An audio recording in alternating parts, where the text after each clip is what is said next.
Oh, how y'all doing? It's been a couple weeks since I've done a video now. 60, 70-hour weeks at work just isn't getting it. But anyway, I got a little bit of time today. I got the cylinder back for Kyle's saw. I've actually soft installed it, checked port timing, done some work to the cylinder. So that's what we're going to go over today, is the final squish after the base was milled, and what little bit of port work I'd done and what I had to do to increase the timing on some of the ports. So without any other obstructions or delays, let's get to it. There she is. I've already taken the liberty to set some of this up to try to keep this video cut down. We started off in one of the other videos that I done on this saw. The initial squish was like right at 48 thousandths of an inch. Sent the cylinder off to Kyle's buddy to have it milled down. With the base gasket installed, we have a final squish of right at 27 thousandths, which is going to be just about right for the type of saw that he wants to do with this. He's wanting to work with it, wanting to cut wood. Play with it a little bit. It's not going to be no race saw or nothing like that. So it should be a decent saw and give him good service time. I've installed the degree wheel on it so I could get some measurements off of it, some durations, and these are what I've got. Let me start. Let me back up here just a little bit. Come back to my chair.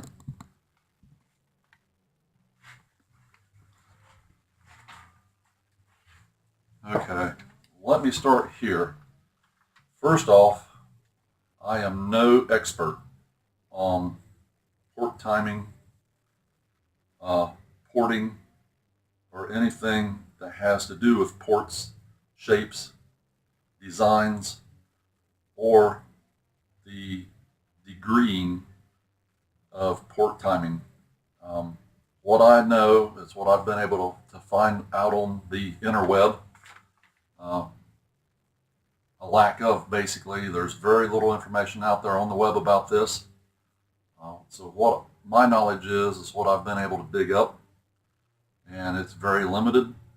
I do have a little bit of an understanding from a couple websites that I've went to, been able to read some of their stuff.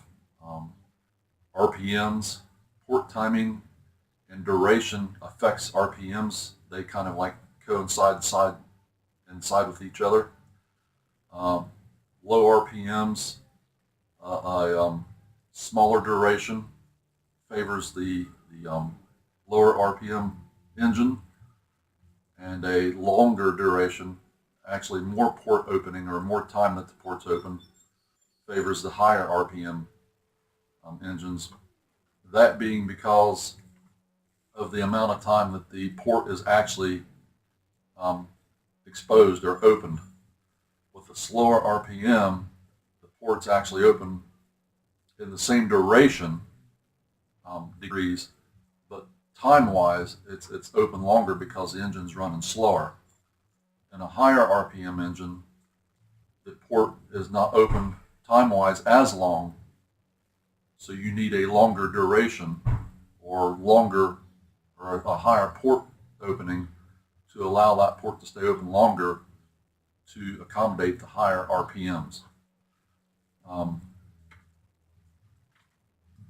Basically, on the exhaust, you want somewhere between 120 degrees and 170 degrees of duration.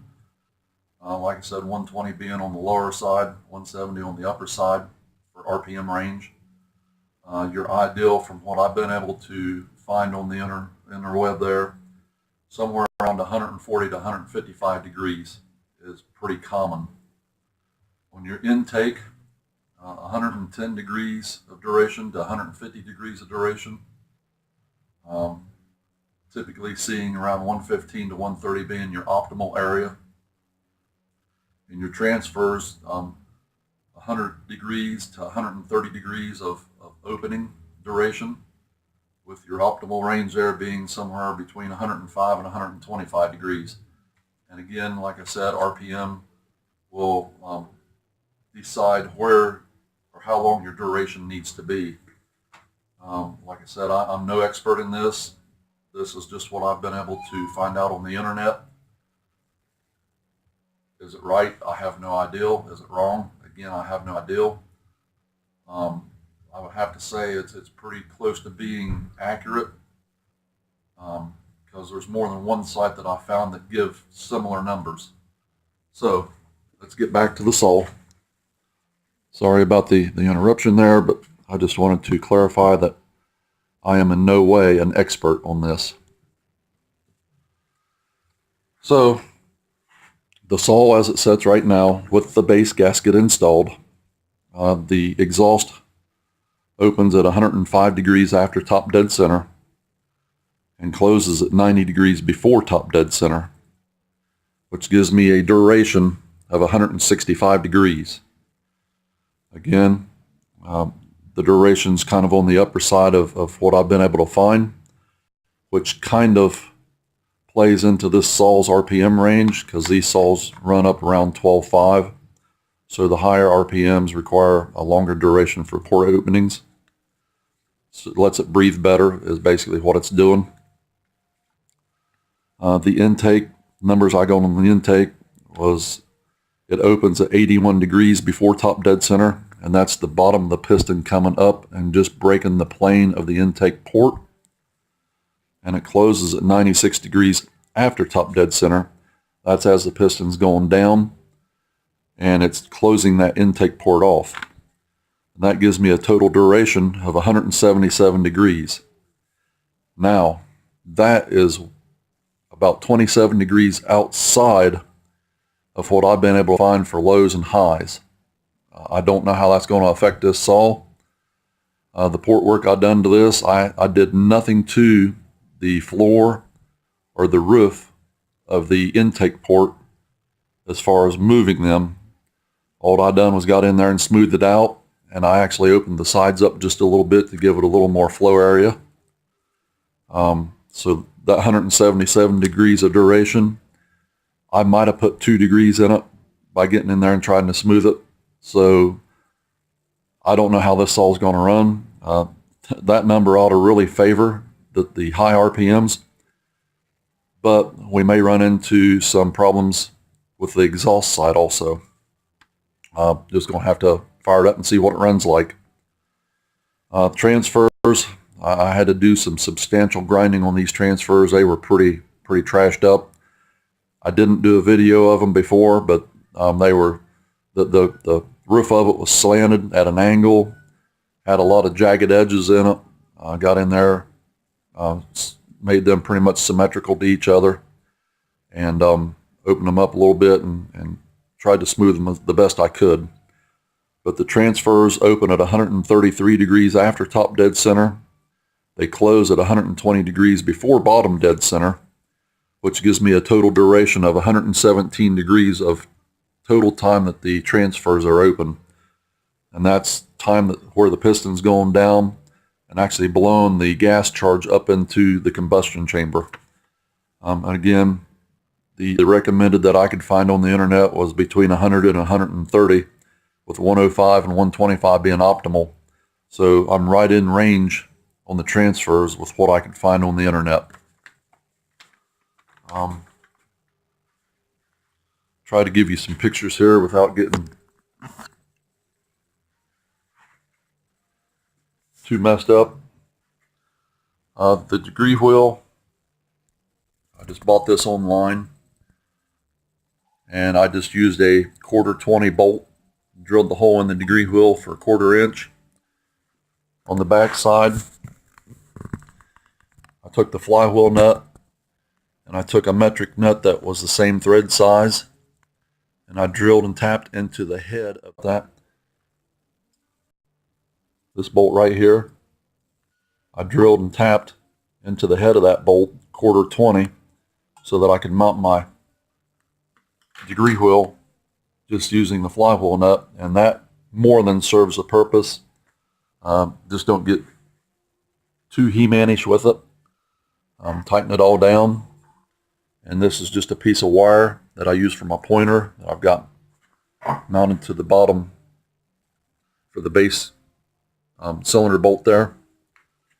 And then you find top dead center. There's several ways you can do it. The way I done it is I just put a piston stop in there and ran it up till it stopped. Marked down my number, ran it back around the other way till it stopped. Marked down my numbers, divided that in half, set my degree wheel on that number, then run it around, and that was top dead center. So right there is my top dead center on this saw. I don't know if you'll be able to see this, but there's the piston right there on the top. So when you're trying to find out what your port timing and stuff is, you find top dead center, and you turn the crankshaft in the direction that the saw's going to run, and you bring your piston down. See your ring land opening up there. There's your second ring land, and just as the top of the piston breaks open the top of the exhaust port, that's where your exhaust port's opening up at. So you come back here, you write down your number, you continue on around with it until the piston just closes the top of the exhaust port off, running it in the same direction the engine would run. Come back around here, you write that number down, and then you count how many degrees you've turned the crankshaft, and that is the total duration that exhaust port is open. You do that for both, or actually all three. You do that for the exhaust, you do that for the intake, and you do that for your transfers. Now your intake is on the bottom of the piston instead of the top of the piston.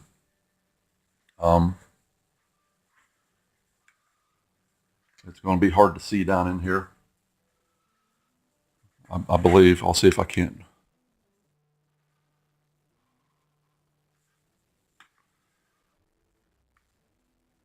It's going to be hard to do this, but as your piston's coming up, it's just going to break the bottom.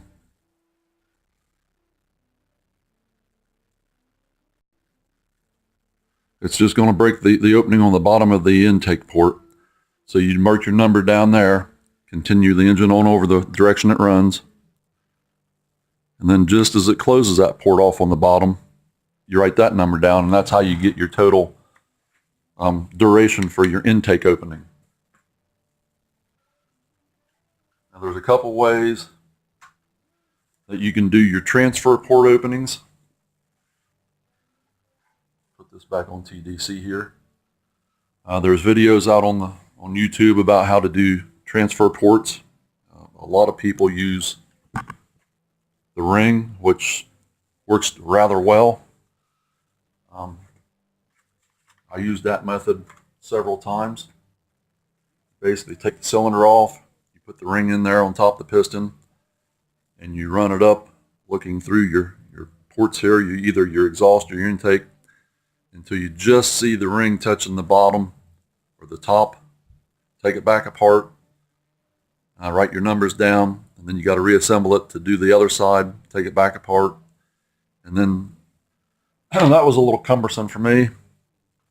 But then I bought my little, I think it was like $18 bore scope, mini bore scope from Amazon. Let's see if I can't make this thing work today. Light's already on. Let's open the phone up. Give it a little bit here to boot itself up. This operates off of a app that was downloaded. The app is suggested by the manufacturer of the bore scope. And basically what you're looking at right now, see if I can't get this to set right here. It doesn't look like it's going to, so. But what you're looking at right now is the inside of that cylinder. I know you can't see with my hand there.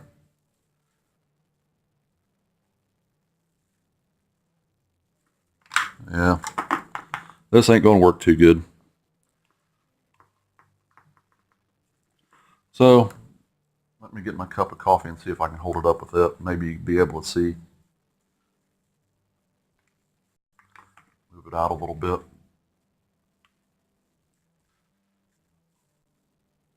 Turn the camera here. Okay. So what you're looking at now, there's the cylinder. Spark plug hole opening. There's the yellow dot on top of the piston. So I'm going to run this in the direction that the actual engine would run, which is counterclockwise. Piston's going to go down. There's the arrow that points to the exhaust port. I'm actually shooting the camera toward the exhaust port.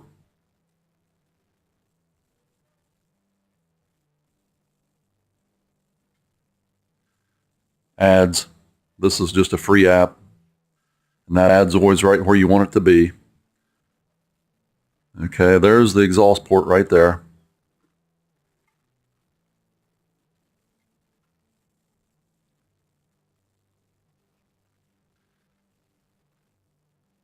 You can see, I can see with this, right when that starts to open, so I can come to the degree wheel, and I can write down what the number is, continue on with it.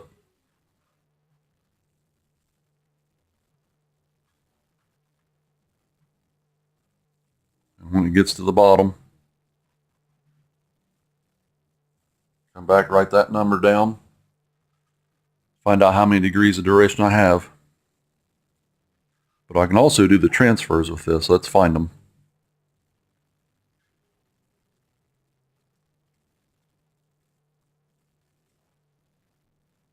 There's one of the transfers right there.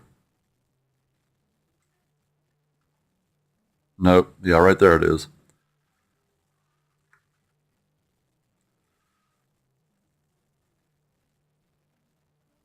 Okay. This is one of the transfers over here, what would be in the left corner of the phone screen, the top left corner. So I can, that's just starting to open right there. So I can write down my number, run it till the piston's all the way down, and it just starts to back up, which is right there. Write that number down, and that gives me the total degrees of duration that transfer or blow down port, however you want to call it, transfer port, that window is open. And then you can also reference that to the exhaust port. There's the exhaust port's closed and coming on up, and then going back down for a second combustion cycle. There the exhaust port's opening up, and as you can see, there's the transfer port open again. This is how I like to do it versus using the ring method, because I don't have to keep taking the cylinder on and off.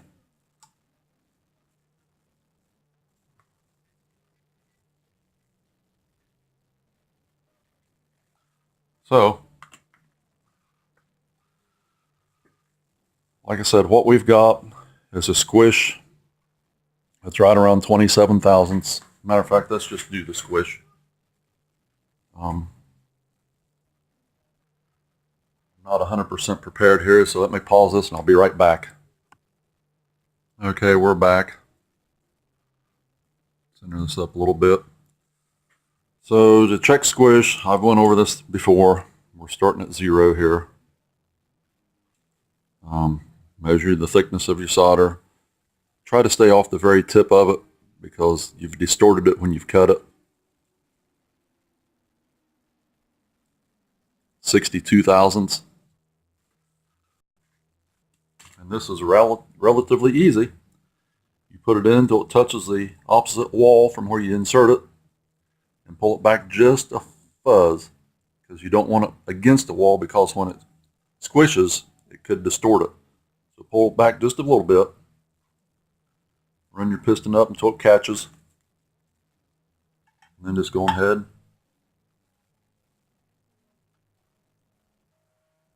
and hopefully turn it over.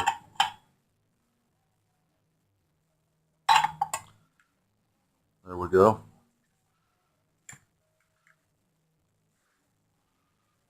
Okay, see the squish there?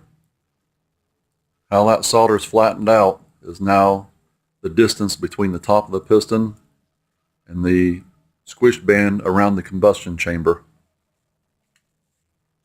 And if you remember, we started at like 48 thousandths. That's documented in another video I've done. I'm going to stay back off the tip of it a little bit. Sorry about that, you can't see that, but stay back off the tip a little bit.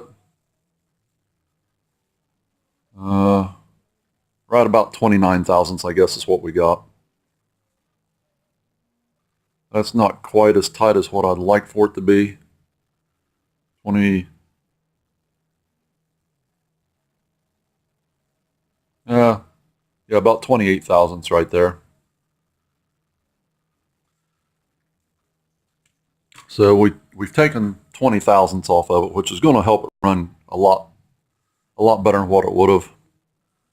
But you really need to check all four sides to make sure that when it was milled square, so that you don't have 10 thousandths here, 28 thousandths here, 28 thousandths there, and 15 thousandths there. So I'm going to do the back side just to be doing it, because I have not done the back side yet.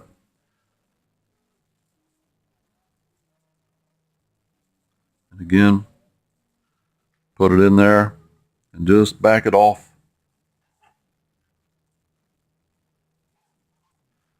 Just back it off the wall just a fuzz.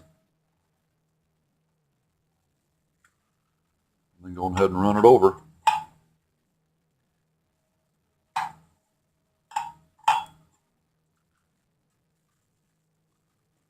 There it is. Again, you can see the squish on that. So let's measure this one. Again, we're starting at all zeros. Stay back off the edge of it a little bit. 32.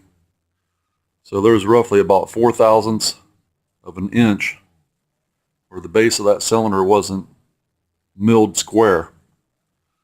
Or it could be where I don't have this cylinder pulled down and torqued properly. I've just got 2 screws in it against my own likings. I usually use all 4 cylinder bolts so I can pull it down square. But I was originally only going to do this for port timing, so if you use all 4 bolts to pull this cylinder down, you could pull it down and it could become square. And once I get this mounted for the last time, I will check squish again just to make sure. So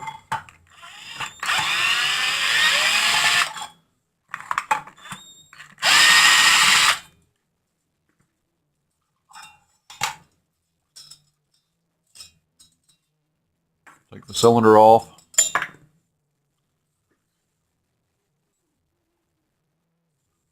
There's the work that I've done on the intake, and as you can see, clear down here in the very bottom, you can still see a little gray band. That's where I tried to stay away from the window openings. What I've done was got in here, I put the intake boot on it, and I looked down through the intake boot, and I opened the intake up to match the pass-through of the intake boot, so there would be no restriction. It wouldn't cause any turbulence. And then I just got in there with a roll, sandpaper roll, and just kind of smoothed it out a little bit.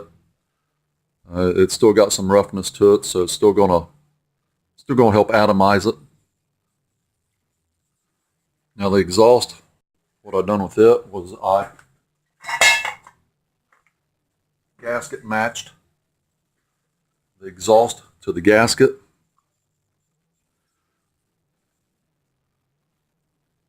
So the gasket and the opening of the exhaust are the same size. And I will actually also gasket match the muffler.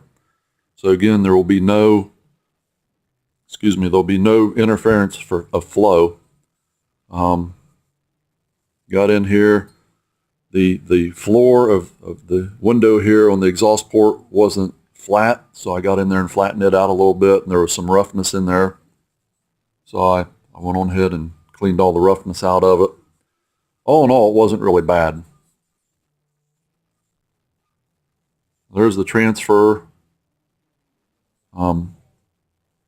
This transfer window, which is the window that opens up to allow the gases to come into the combustion chamber. That's the one where the top part of it was all angled and jagged. I got one little mess up right there. Hopefully that won't create too much.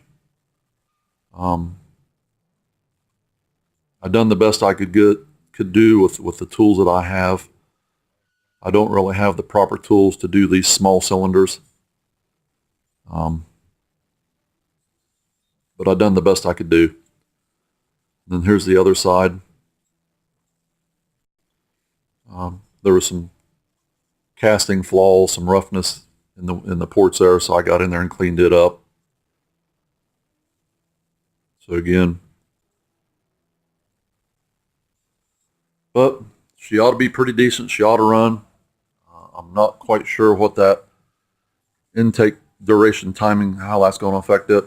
It should allow it to get a bigger charge in there. Hopefully give it a little more power, but we'll see. Okay, hope you enjoyed. See you in the next video, and that will be mounting the cylinder on there for the final time. Get this all completed. She's just about done.